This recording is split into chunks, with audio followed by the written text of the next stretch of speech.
Shalom, puji Tuhan. Tuhan Yesus baik. Kita berjumpa lagi dalam perenungan firman Tuhan saat ini. Mari berdoa. Bapa kami yang di sorga, kami menaikkan pujian syukur. Sepanjang malam Tuhan telah menolong memelihara kami tidur dalam kasih sayang-Mu dan dibangunkan dengan kekuatan yang baru, berkat-berkat baru dari Tuhan. Mendasari kehidupan yang kami jalani hari ini dan seterusnya, firman Tuhan yang menuntun. Kiranya kami diberkati oleh kuasa Roh Kudus, dimampukan kami dapat mendengar, mengerti, dan melakukan firman Tuhan dalam seluruh kehidupan kami. Berbicaralah ya Tuhan, kami sambut firman-Mu dalam nama Yesus. Amin. Bacaan Alkitab Yeremia 21 ayat 1. Firman yang datang dari Tuhan kepada Yeremia ketika Raja Sedekia mengutus Pasyur bin Malkia dan Imam Sefanya bin Manasye kepadanya dengan pesan, tanyakanlah kiranya petunjuk Tuhan untuk kami, sebab Nebukadnezar Raja Babel memerangi kami. Barangkali Tuhan mau melakukan kepada kami tepat seperti perbuatan-perbuatannya yang ajaib, sehingga Nebukadnezar mundur meninggalkan kami. Demikian firman Tuhan. Saudara yang dikasihi Tuhan, posisi kritis dapat memicu orang menjadi kehilangan keseimbangan diri, daya nalar menurun, dan tingkat emosi meningkat. Dalam kondisi ini, seorang kerap tidak tahu apa yang harus dilakukan, dan dapat terjadi bahwa segala yang dilakukan itu di luar kesadaran. Baru dapat dirasakan akibatnya setelah semua sudah terjadi. Dengan kata lain, orang dalam posisi kritis cenderung bertindak sekedarnya saja dan merasa tidak pasti dengan langkah-langkah yang ditempuh. Firman Tuhan mengkisahkan tentang Sedekia yang mengutus Pasyur dan Imam Sefanya meminta petunjuk Tuhan melalui Nabi Yeremia. Ini dilakukan karena umat Allah berada pada posisi genting di mana Raja Babel yaitu Nebukadnezar memerangi umat itu.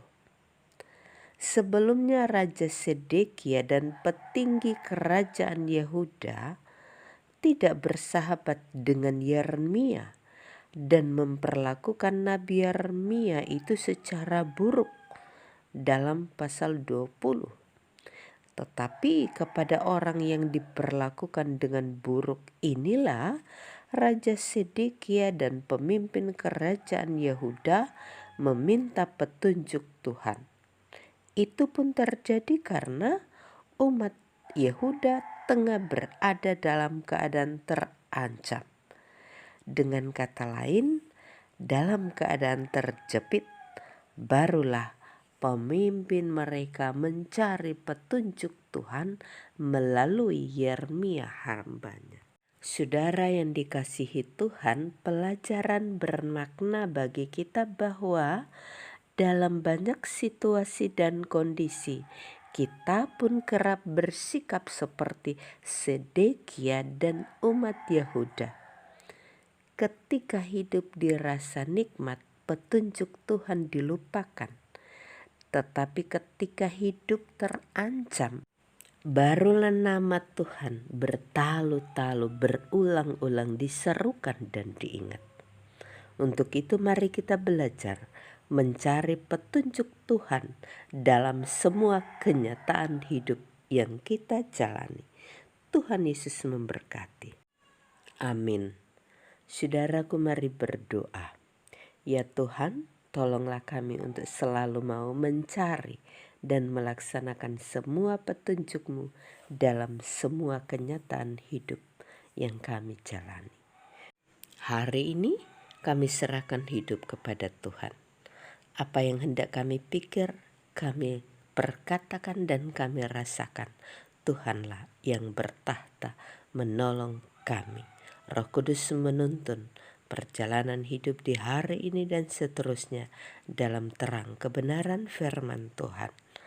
Keluarga kami, anak-anak dalam pertumbuhan, suami, istri, pekerjaan yang kami lakukan, pendidikan, pembelajaran yang kami kerjakan, Tuhan memberikan keberhasilan.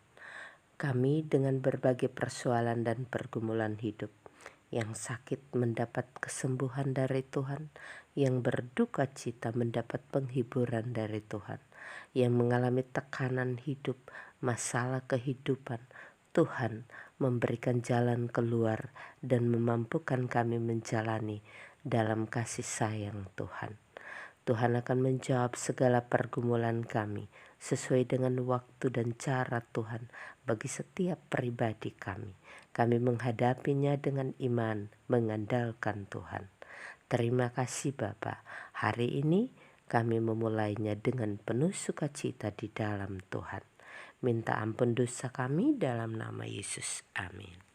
Saudaraku, terima kasih. Selamat masuk hari ini, selamat hari Minggu.